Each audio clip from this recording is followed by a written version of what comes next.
Hello, everyone. Good morning, good afternoon, good night.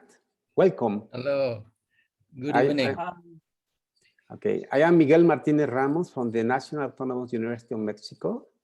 My major scientific work is on population and community ecology of tropical forests in natural and human-modified landscapes. I have the pleasure to moderate this lightning session on knowledge and use of tropical plant and animal. Juan Pablo Narvaez Gomez from the University of Sao Paulo in Brazil will assist us with the technical work for the transmission of this session. We will have the contributions of 7 colleagues from different regions of the planet, each one representing groups of 2 or more persons. I am sure that Hosseini, excuse me by the pronunciation, but I will try to do the best, that Hosseini Amari, Jamin, Germán Torres, Sergi Adamao, Stanislas Sambo, Thierry Hanou, Anusiri Hadab, which are the speakers, give us very interesting talks. After the talks, we will have a live question and answer session with the speakers. I would like to remind that you must to submit your question for the speakers at any time during the presentation, but please be sure to do so using the Zoom Q&A button. Please not use the question function on Huba, only the Zoom Q&A button. Also, please indicate the name of the speaker to whom the question is directed. Okay, we will have like 30 minutes for this session of question and answers. And without more to add, please, Juan Pablo, start the talks.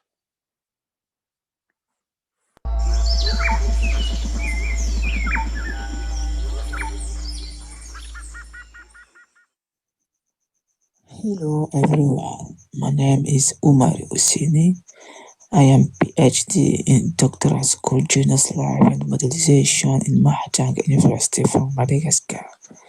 So I'd like to talk to you about no plan to treat obesity effective speed. So the title of my study is Slimming Effect of Hypomia speed and study in order to valorization of the species. I've divided my talk with 3 areas. First of all, let's look at introduction, wherein I give some important information about obesity and our objective. Secondly, I will approach a different methodology and result of my research. Finally, I will end my talk with a recommendation. Will sedentary life cause with coronavirus disease 19? So more than 650 million persons in the world were obese. And nowadays, obesity kills more people than malnutrition, so it represents a heavy problem for development. In Madagascar, obesity touched 1,325,000 population. The Malagasy population used different plans to fight against the diseases like obesity, for example, because it provides approximated drug for autochthon and it's less expensive. So what? Our objective is to verify the traditional use of hypomia in pharmacological experimentation to treat obesity. To detect the secondary metabolite on hypomia sp, we have harvesting a drain plant for phytochemical analysis. And to bring out the pharmacological effect of hypomia, the fattening of mice was made there in 1 month. And the obese mice were selected for pharmacological experiments like the study for feeding behavior of mice to verify the adipose tissue level and body weight variation, and finally the study of hypomia activity on gastric emptying. Concerning phytochemical study, we have found 8 secondary metabolites. So far, over has anti-obesity property according to literature. Here we can see the Ipomia SP activity on feeding behavior of mice during 7 hours. So this graph shows the cumulative amount of food ingest on mice groups. As we can see, the control mice eat more food than animals who are treated with Ipomia SP. This plant has a neurotic effect. On this slide, I'd like to show you the Ipomia SP activity on a ATBC level on different organs like perirenal, visceral, and abdominal. As you can see on this graph, the ATBC level for mice treated with Ipomia is widely lower than control mice. Concerning activity on body weight variation, the body weight for mice treated with species is significantly lower than control mice body weight. So the body weight reduction is 25% after only 15 days. So this reduction is really fast.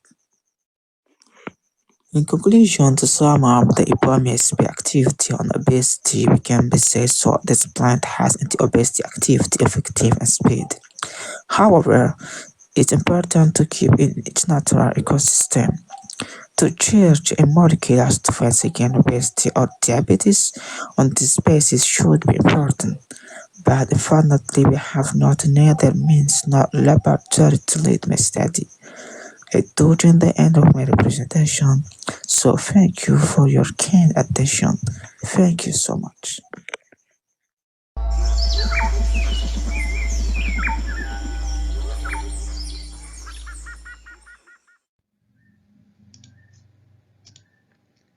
Hello everyone, I am Vishaka Somasiri from University of Kelaniya, Sri Lanka. My presentation is on vegetative propagation of Syzygium caepilatum and underutilized fruit species, effect of stem cutting types, potting media and auxine application.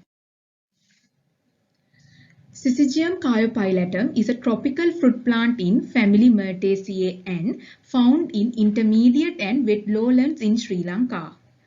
It is rarely found in the Sri Lankan market and its commercial developmental potential has not been fully recognized. To bring this fruit species back into cultivation, establishment of a suitable propagation system for mass propagation is important. Therefore, the objective of this study was to identify a suitable potting medium, a stem cutting type, and the requirement of auxine for successful propagation of Syzygium caepilatum. Softwood, semi-hardwood, and hardwood cuttings were used as planting material. The bottom ends of the cuttings were cut at a slant, immersed in a fungicide and treated with indole acetic acid. Stem cuttings not treated with indole acetic acid served as controls. The cuttings were planted in 3 different potting media. Medium M1 contained topsoil and sand. Media M2 and M3 contained compost and quadus respectively in addition to topsoil and sand. The cuttings were then placed in individual propagator bags and kept in net house under room temperature. There were 15 replicates per treatment. Growth performance characters such as number of sprouted cuttings, shoots, leaves and shoot length of the cuttings were monitored in every 28 days for a period of 6 months.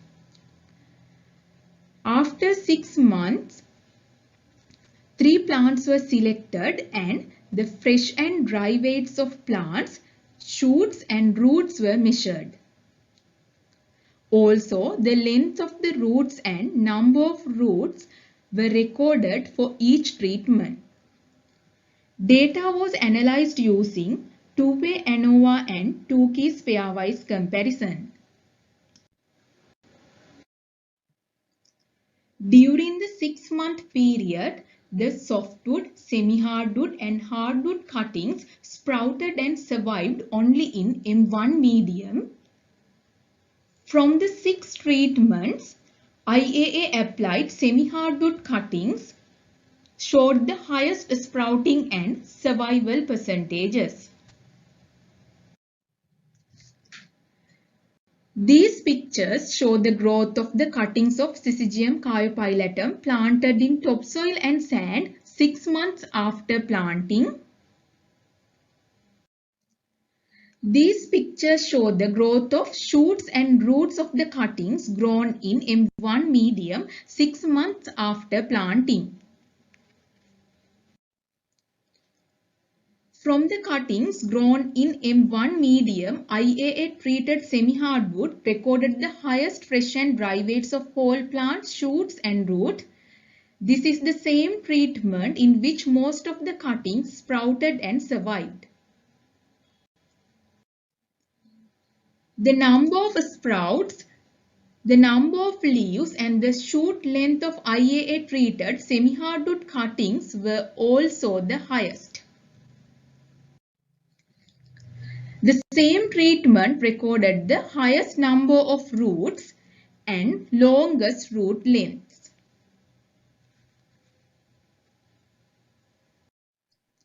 According to the results, it can be concluded that the best potting medium for Syzygium caryophyllatum was topsoil and sand.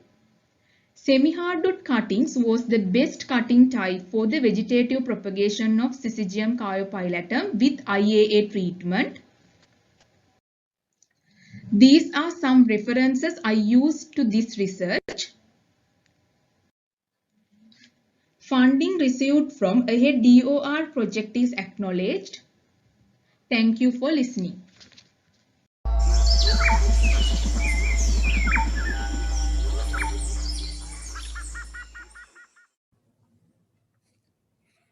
Hello everybody, I'm Hamim from the Department of Biology, IPB University, Bogor, Indonesia. It is my pleasure to present my paper in ATBC Virtual Meeting 2021.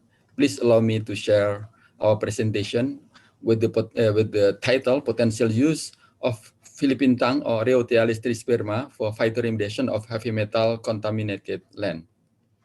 Ladies and gentlemen, as we know that during the last 4 decades, the rapid rural and urban development has been contributing to a significant increase in the environmental pollution, including heavy metal contamination.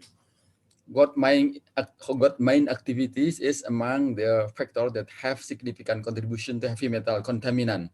At artisanal level, for example, gold mine produce a lot of mercury, while gold mine industry, they produce a lot of tailing with high amount of heavy metal, especially lead. Both contaminant require extra extension to avoid the environmental problem. Phytoremediation is an eco-friendly approach that can be used to recover heavy metal contaminated land using specific plants that have capacity to absorb heavy metal from the environment. There are also a lot of plants from underutilized plant category that have ability to absorb heavy metal, including some non-edible oil producing species. Therefore, this paper have objective to reveal the possible uses of underutilized non-edible oil producing species to support the program of phytoremediation of heavy metal contaminant, especially for mercury and lead.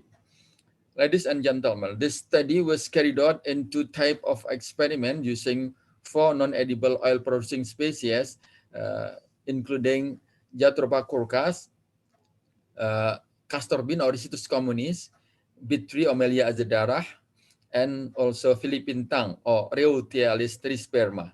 The first experiment was carried out using water culture exposed with different concentration of mercury and lead starting from 0, 0.5, 1, 2, and 3 millimolar.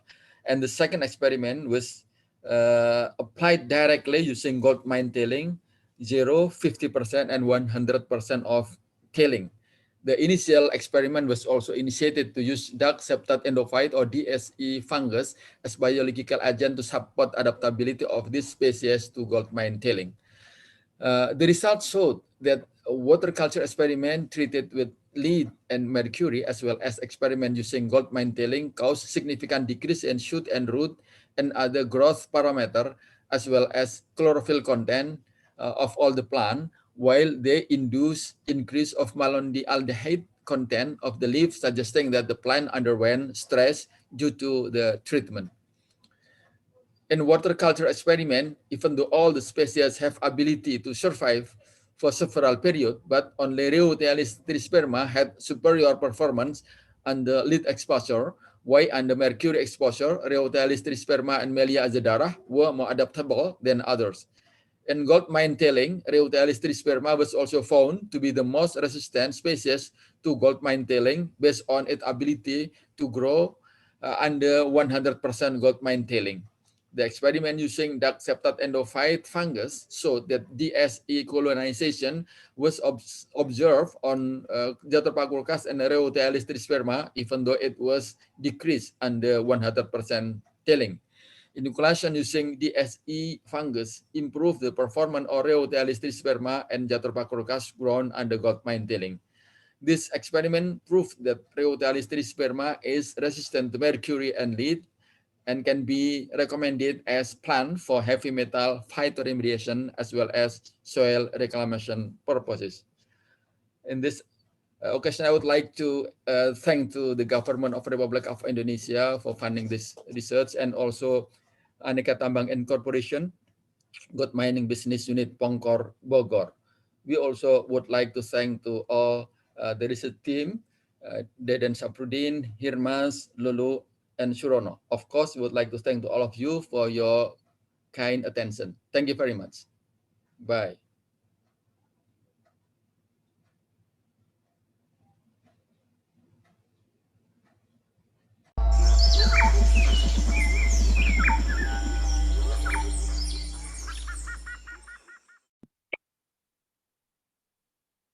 Hi everyone, thanks to attend to my little talk. My name is Germán Torres. I am a researcher at Humboldt Institute in Colombia. This talk is titled Useful Plants of Colombia, a Taxonomic and Geographical Perspective. This is part of the big ongoing project, Useful Plants and Fungi of Colombia, between Kew Gardens in UK and Humboldt Institute in Colombia. Colombia is a megadiverse country, ranking second in biodiversity in the world with more than 26,000 plant species. Of this biodiversity, it is known that the knowledge about useful plants is scattered and non-accessible in the country. But some efforts to consolidate knowledge about useful plants in Colombia have been carried out in the country, but they are gathered already in all books, and the knowledge is still scattered.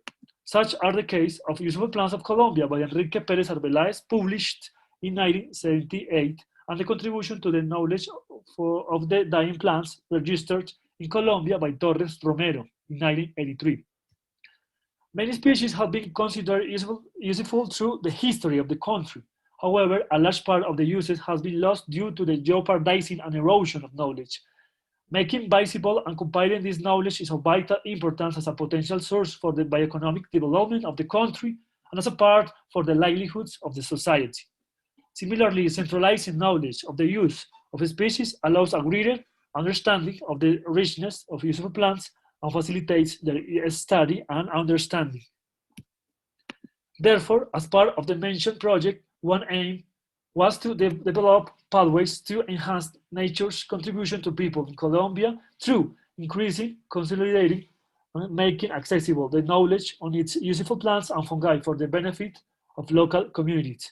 In order to carry out these objectives, we compile a list of useful plants in Colombia from a systematic review of secondary information and great literature from about 1,500, mainly Colombian literature references. We used national and international published articles, books, theses, and species lists in databases.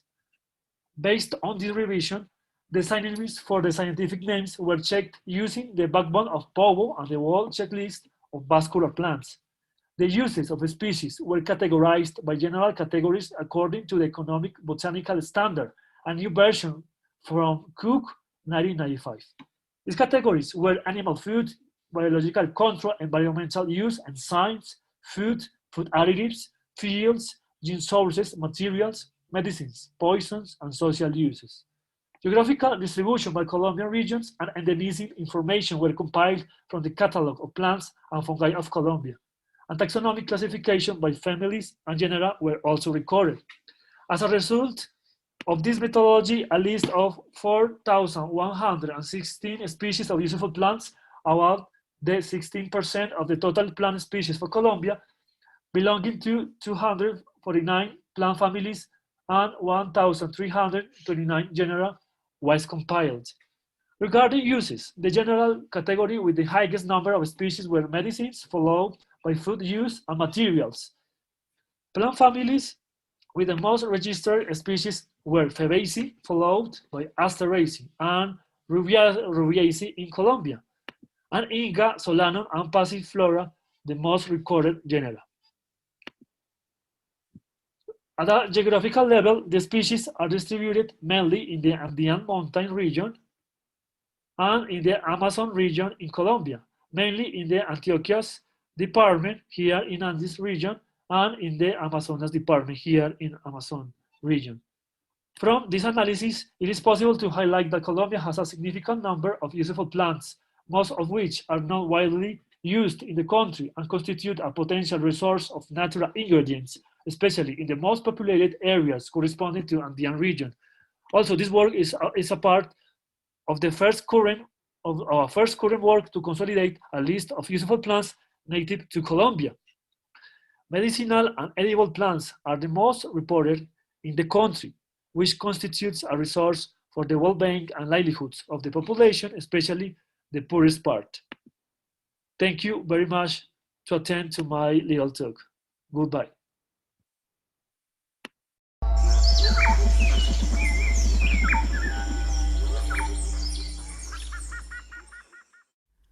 Good day, everyone. My name is Stanislas Zambo, and my presentation is entitled Ethnological and Commercial Drivers of the Pangolin Trade in Benin, West Africa.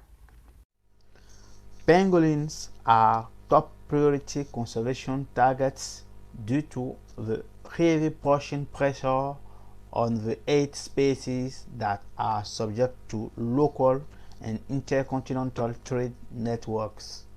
In Benin, West Africa, local ecological knowledge-based investigation revealed that the white-bellied and the giant pangolin have lost 31 and 93% of their occupancy areas respectively over the last 2 decades. The same author showed that the 2 species experienced a drastic population decline mainly due to habitat degradation and overhunting. Our study used local knowledge to understand the drivers of overexploitation of pangolins by addressing the ethnozoology and the trade of pangolin in Benin. To achieve our objectives, we collected data using focus group with local communities and individual interviews with vendors in traditional medicine markets. This paper has been published. 7 pangolin items were cited by focus group participants for a total of 31 medicinal uses and 11 spiritual purposes. The ratio of uses per body part was higher than previous studies. The medicinal uses fell into 15 out of 26 international classification disease categories, and among the 7 items recorded, scales were the item of pangolin that had the highest use reported and the highest numbers of international classification disease categories and use value. The multivariate analysis showed slight differences of ethnozoological knowledge among the 4 major ethnic groups and geographic regions, and this difference could be explained by the common knowledge that breast cancer is treated by scale only in the population from northern Benin. A diversity of clients was different depending on whether pangolins were bought from traditional medicine market or local communities, and Chinese community was cited more by vendors. A trafficking network including Asian diaspora occur in Benin, and it is very lucrative because the resale prices of scale in Asia are 16 to 42 times higher than in Benin. Overall, our results confirm that pangolins in Africa are valuable and versatile resources for consumption, medicinal, and spiritual practices. The pangolin trade in Benin is based on an endogenous and complex network of actors that now appear influenced by the specific high value demands from the Chinese diaspora. Pangolin are under habitat degradation and severe decline in Benin, and in this context, the overexploitation of pangolin due to the versatile uses in traditional medicine and the recent international trade includes the extinction risk and call for urgent actions to reverse the ongoing trend for long-term conservation. Thank you.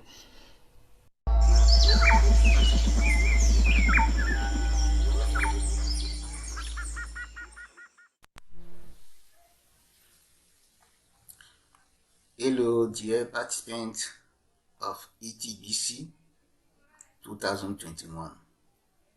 I'm pleased to present to you the work titled Assessment of the Change of the Relationship of Use Value and Ecological Availability of Woody Species in Benin. In tropical Africa countries, the biodiversity conservation remains a great challenge, and ethnobotanic studies are used to date in conservation biology. Assessment of the relationship between use value and ecological availability is used to know how availability can pertain the use of plant species in ethnobotanic studies. The current study assessed the effect of the type of use grown from in human disturbance living on the relationship between use value and ecological availability. The study was carried out in central Benin, and we selected two types of forest reserve. One at lowly human disturbance living and another one at highly human disturbance living. We conduct two kinds of studies. The first concern in interview with local people around each forest, and the second study was a forest inventory that is performed in each forest. A simple, generalized linear regression was performed between the use value and the ecological importance value index according to the type of use and the group form at each human disturbance level. We found that at lowly human disturbance level, the relationship between use value and important value index is significant for the all uses categories except medicine. These relationships was not significant for the shrub, whatever the type of use, while the relationship was significant for the tree grown form for most type of use. At highly human disturbance living, the relationship between use value and important value index is significant only for the tender use, while this relationship is not significant for all the remaining uses. We conclude that due to the availability remains a drive of woody species use. Conservation decisions based on the relationship between use value and ecological availability need a caution, as well as generalization of the relationship between use value and important value in this. The relationship between use value and important value in this may be more used for tree than for shrub, and this relationship is not advised to be used in human disturbed condition. Thank you for your attention.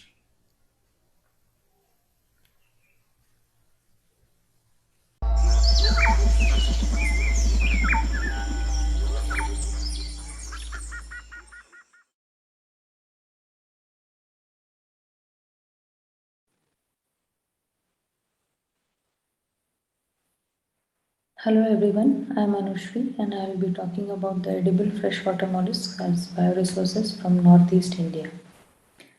When we think of snails, we often see them as pests in our horticultural gardens.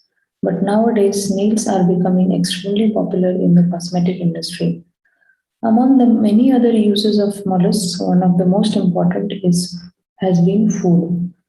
So snails are not only making you stronger from inside, but also making you glow from the outside. I'll be focusing on the consumption of mollusks here.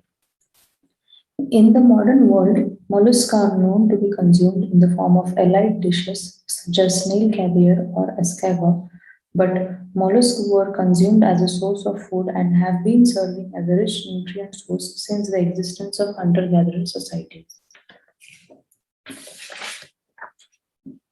In case of India, freshwater mollusks are highly in demand among the tribal communities of Northeast India as they are a cheap source of protein, provide food security, livelihoods, and are also used for medicinal purposes. Unfortunately, there is limited data available in terms of documenting the diversity of these freshwater mollusks and the traditional knowledge associated with them. Hence, I have tried to document the information on diversity, quantity harvested, location of harvest, and related traditional knowledge of the edible freshwater mollusks in this particular region.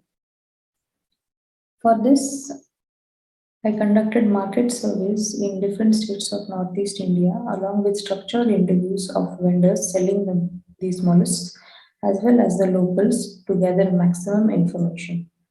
A minimum of 5 species per individuals sold in the markets were collected and preserved in 100% of ethanol for further taxonomic authentication.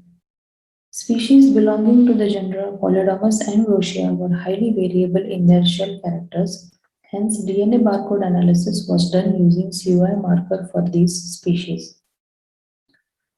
Out of the 23 markets surveyed across 6 states, we recorded 17 species of freshwater mollusks, out of which 15 are gastropods and 2 bivalves, belonging to 5 families and 7 genera.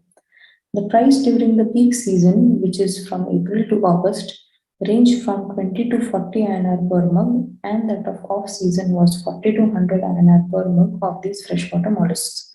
But the price in overall Northeast Indian states remains relatively similar.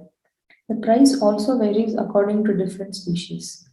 In the hilly parts of Northeast India, like Mizoram and Meghalaya, the local communities prefer stream or river-dwelling mollusks such as Brosia and Polydamas due to its availability. While in other states, species like Phyllopollodina bengalensis, Cipangopolodina this and Pilia olea are preferred. The tribal communities across the states of Tripura, Nagaland, Manipur, Mizoram, and Assam believe consuming snails enhances and helps in maintaining good eyesight, normal functioning of kidneys, and reduces joint pain. This is the first study highlighting putative new species of Polydamas and Brosia sold in the markets of Northeast India, which at present are sold as a single species. Most of the edible freshwater mollusks have incorrect taxonomic status or are data deficient or least concern under the IUCN Red List categories. These freshwater mollusks are being harvested and extracted directly from the wild populations in large quantities from Northeast India, along with various threats like pollution and change in the land use.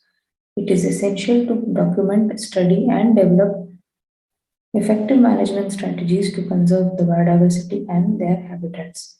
A combined knowledge of livelihoods of these tribal communities can help in the sustainable use of these natural resources. Thank you.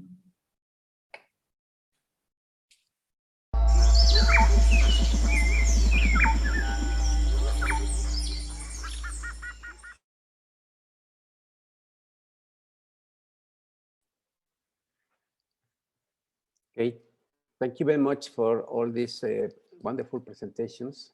And now we will proceed with the question and answer session.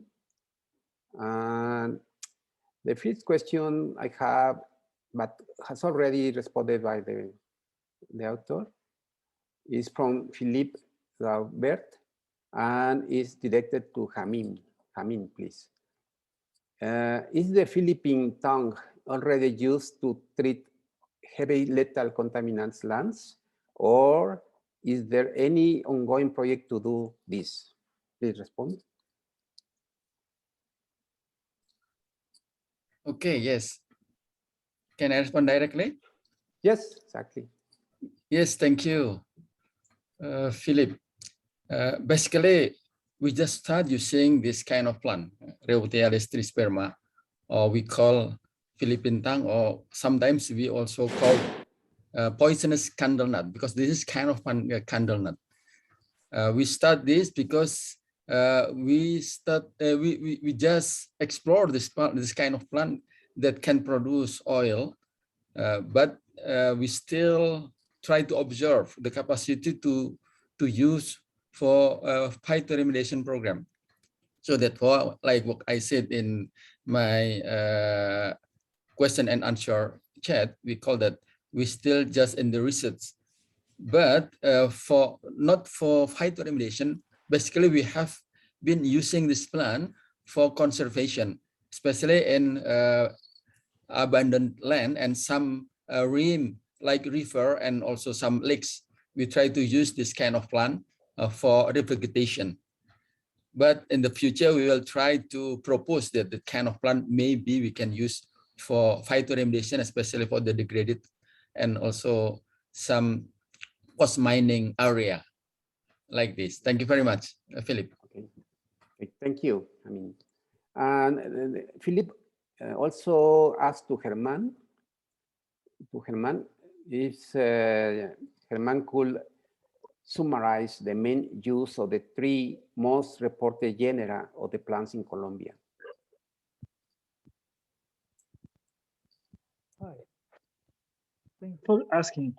Yes, Asteraceae is mainly for medicines, and Fabaceae is used mostly for food, materials, and for environmental uses. In the case of Rubiaceae, is used in Colombia mainly for environmental uses and medicines. Okay, thank you.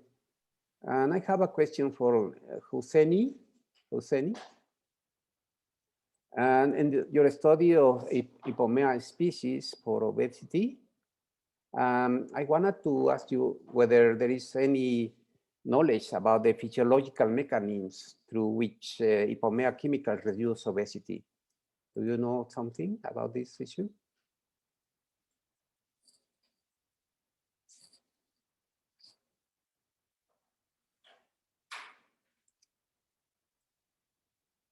It's not Hosseini here. Okay. I will ask to Bisaka. Yes. Okay. There is very good study about these stem coatings.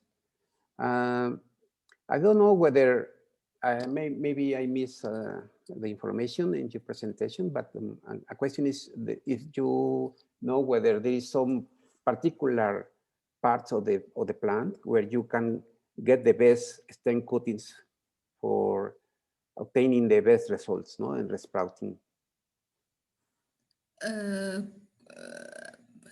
Could you please repeat the question?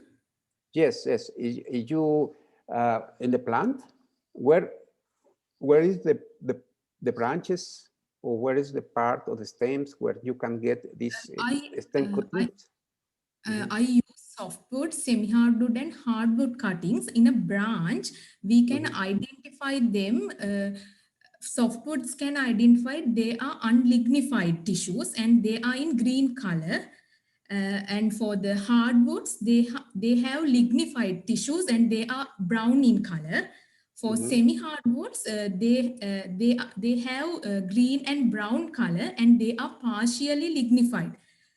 From that, in a branch, we can identify them. Using that, I differentiate the cuttings. Okay. Okay, because in other plants, there are sometimes that the tips of the branches could be the best cuttings, and in the inner parts of the branches, or even in the stem parts of the plant, no? And that's what. That is why I was curious where you get this the best stem cuttings to get the best results.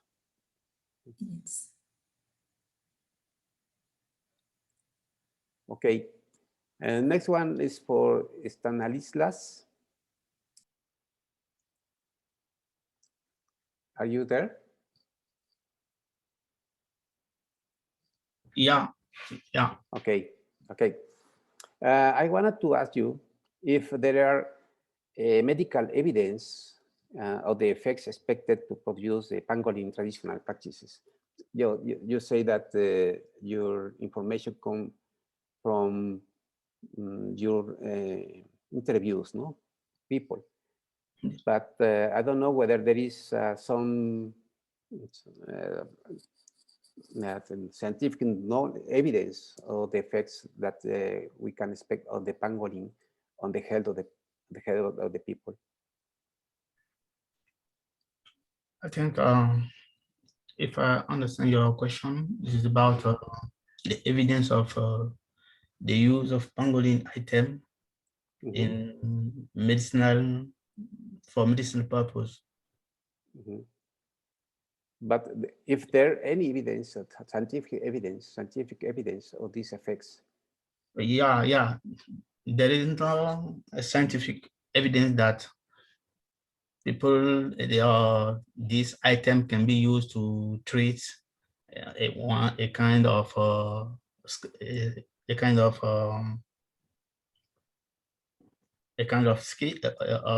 sick, but yeah, I think it is a cultural practices.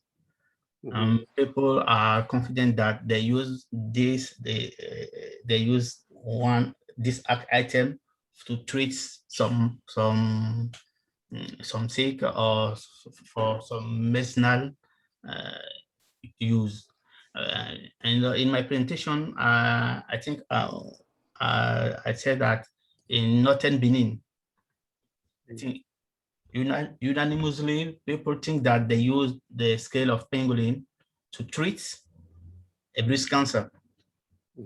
But until that time, there isn't scientific evidence that this can work, or it is just a so there isn't a scientific evidence for that. Okay. Yes, because it's very important to have the traditional knowledge about the use of some medicine effects of plants or animals, but also we can search for scientific basis to link the two knowledge, no? To the traditional one and scientific one, in order to also to take care about the not to over harvest the animals. And for that, I think that I don't know whether there is studies on the ecology of pangolins in Benin that can help us to say what is the situation, no? In terms of population dynamics or the sensitivity of the pangolins to suffer to hunting at different ages, and the sex of the sex ratio, and so on, that can help us to establish some sustainable management program for this animal. Yeah, I'm agree. And in my presentation, I focus the introduction on my previous studies at a countrywide scale, and this study was to map. It was to map the distribution of pangolin in Benin and also the population trends. And I think it is a pioneer study that can help us to understand. And the second step, because people say that the second driver of pangolin decline in Benin was the overhunting. And this study on the local knowledge is to understand why people use a lot, why people need a lot pangolin parts for traditional medicine, or why, what is the main driver of the overhunting of pangolin in Benin. And so I agree that, yeah, we have to also conduct some study on ecology and that's and on ecology and also on population dynamics. And it is what I'm doing now. If I can reply like that, because my PhD project cover also ecology and population genetics, but also ethnozoology of pangolin in Benin. Yeah. Okay, excellent. Yes, I think that your PhD will be very interesting by linking this ethnozoological knowledge, with this ecology and genetics ones, no? Yeah. Okay, thank you. Thank you. Thank you. Thierry, are you there? Thierry?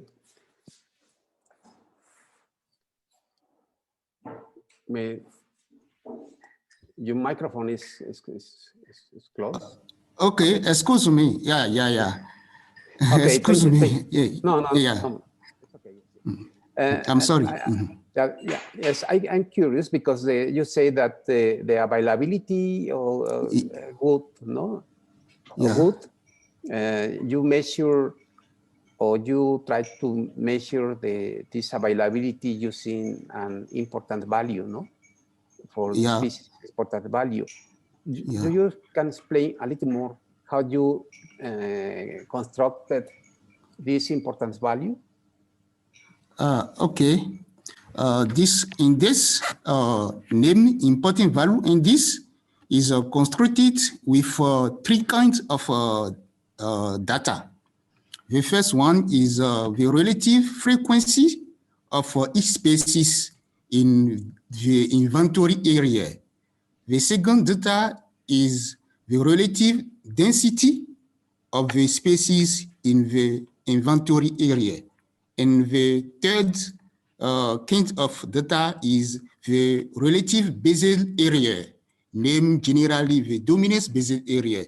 And then we combine these three kinds of data by adding each of them together to have the important value in this. This importance gives a lot of knowledge about the availability of the species in the study area.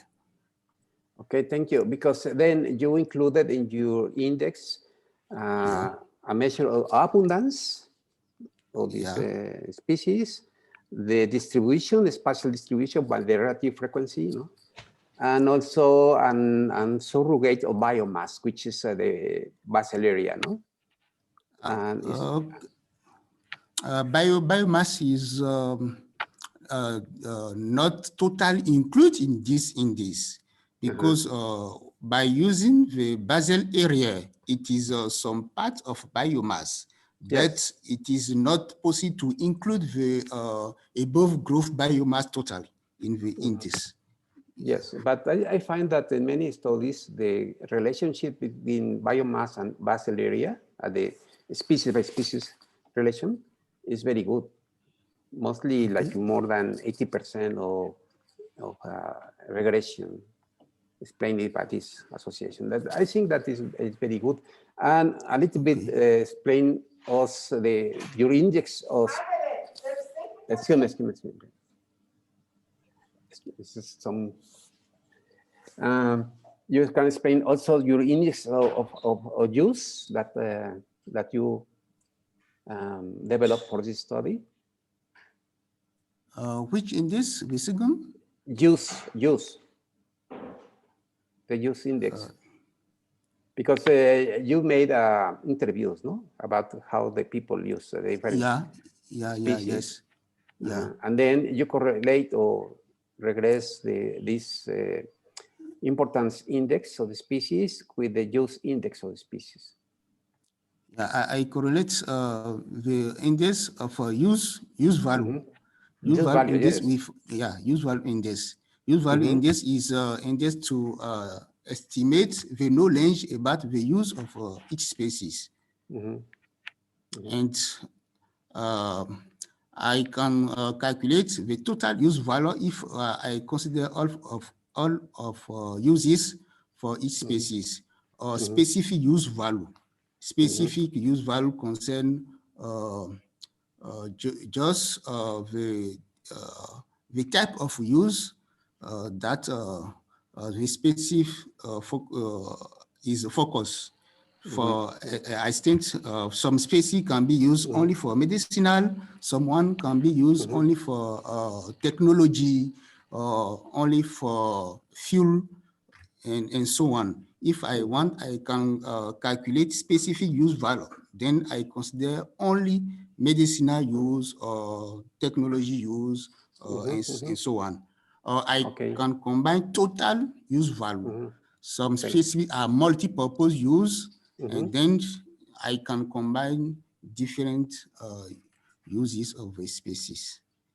Yes, because in Mexico, I know that there was a study did in a traditional community in northern Mexico with the Tarahumara people, and they find a very nice correlation between this availability of the resource, plant resources, and use value index.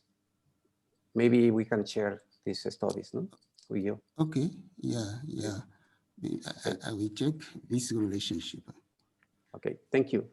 Okay, thank you. Anusri, excuse me for my pronunciation. Yes, hello. Hello. It's a similar question that I did to Stanislas, because this use of these animals, the snails, mollusks, are very important, no? Very important in your study region, but also in many other regions of the world. In Mexico also, we use a lot of mollusks. But do you have colleagues or your own study trying to understand the abundance of these animals, or the distribution of these animals, and what is the sensitivity of the different species you are trying to assess the impacts of harvesting? I'm sorry, can you repeat the question? It's in terms of the beginning ecology. of the question. Yeah, because you have some ecological information about the species you are studying, in order to assess the sensitivity of these different species to the harvesting. Okay, so you have abundance and specialization of these animals to particular environment, or what are the most important life stages that we need to care not to harvest, etc. Okay, so right now we are not focusing on the ecology of these species which are being harvested in the market, but yes, maybe in future definitely we'll look for this aspect, because right now the main question for this these species are that we exactly don't know how many species are being harvested in northeast of India. So that is the main question for us right now, and we are trying to overcome this with using various kinds of molecular tools. So maybe according to that, step by step, we'll go towards the ecology of these species. Yes, because once we know this first step in the what species are and how are the people wants to use and so on, we need to go to the next step in terms of the availability and the sensitivity of the different species to harvesting. No? And then the ecology becomes very important. But I think that you are in the path, no? Trying to do that. Okay. And let's see. For Jamin.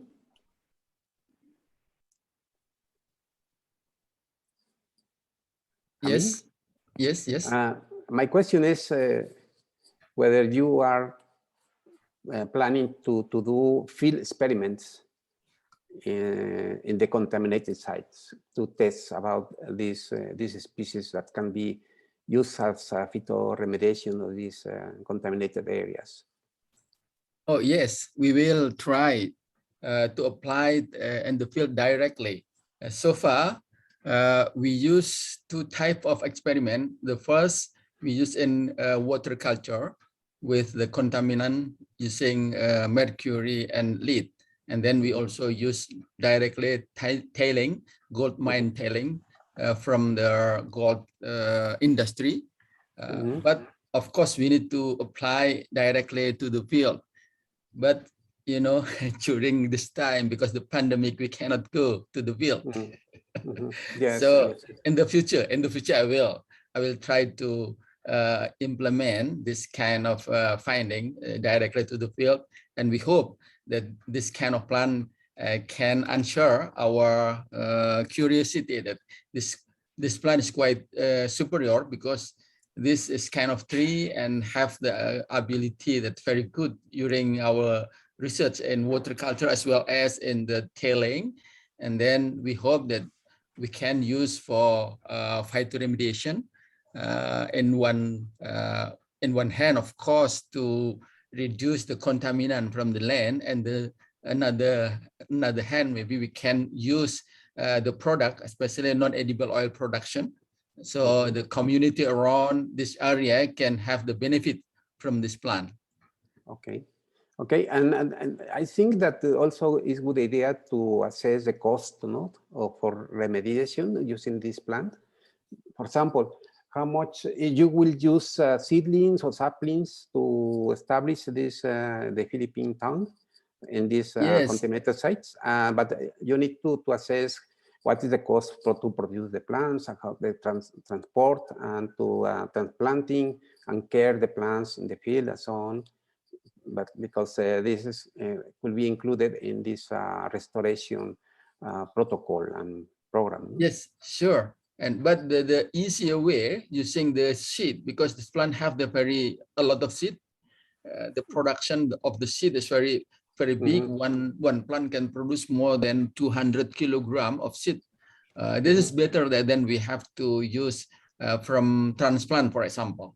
Yeah. And of course, especially to do some breeding, so we can find the special like variety that have the capability better than others. And of course, we also try to find the relation with another microbe, another organism, especially fungus. There are some fungus that have benefit as well to support this plant for growing well, and also the capacity to absorb the metal from the environment.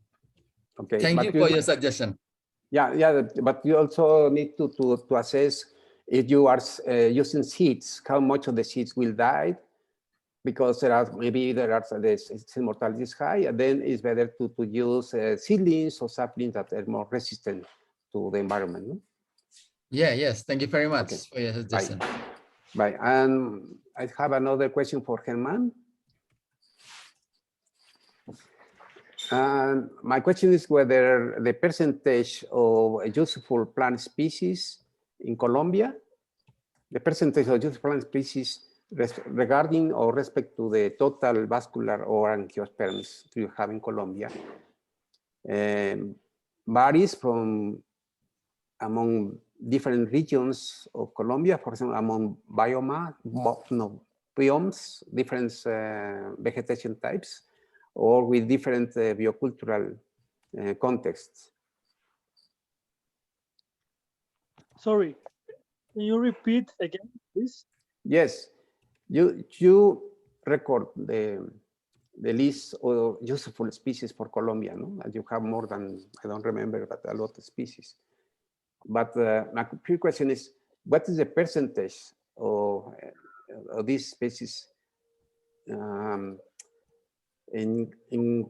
you consider the total number of species in Colombia, what is the percentage of useful species you detected in your work? Okay, okay, thanks. Yes, we recorded around 4,116 species that corresponds with the 16% of the total species of Colombia. The total 16. species of Colombia, 16%, yes. And the next question, okay, thank you. And this percentage change depending on the vegetation type? If you have for example, savanna, or you have lowland tropical forests, or high mountain forests, and so on. Yes, we have species from all the altitudes range from Colombia. We have species since the sea level to the Paramo at 3,000 or 4,000 meters above sea level, Andean mountains. And we include species from Amazonas region, the Amazonian region, and Caribbean and Pacific coast of Colombia. Okay, very interesting. It's like in Mexico. It's like in Mexico, so we have a lot of variation depending on the vegetation times and biocultural context. Okay, yes, and Mexico is bigger than Colombia. Okay, could you please turn on your video, all of you? Yes.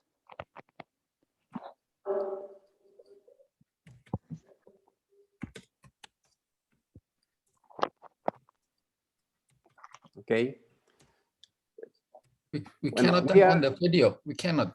Okay. All the people that can turn on the video, please. And it's only to say please. Thank you very much. Thank you. Please, very the much. organizer to open the video. I cannot open my video. Okay. Excuse me. No problem. And thank you very much for all of you. There was a very interesting talks and very important knowledge that your study has been given for this important area of research. And I hope that you have the possibility to attend the next ATBC meeting that is planning to be held in Colombia in the next year, but hopefully, no, because we already know the pandemic situation is not still reducing. Then hopefully we can have this. If not, probably we will have another meeting like this, but virtual transmission. Okay, but thank you very much, and I think that you are okay in your place. And thank you very much. See you somewhere. Thank you. See you. Bye. Bye. Bye. Bye. Have a nice day.